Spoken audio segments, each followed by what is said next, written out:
আজকে আমি হাতির ডিমের স্যুপ রান্না করতেছি চম্পার জন্য। চম্পা অনেক খেতে ইচ্ছা করেছে হাতির ডিমের স্যুপ।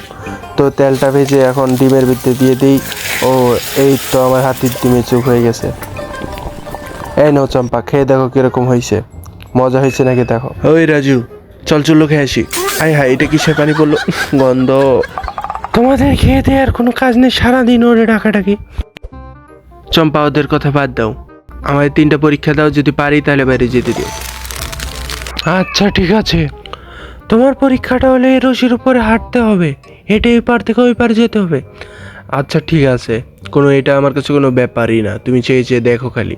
এই তো হাঁটা শুরু করলাম, এই এই এই এই এই আর একটু বাকি আছে, এই তো এই এই এই এই তো এসে পড়েছি।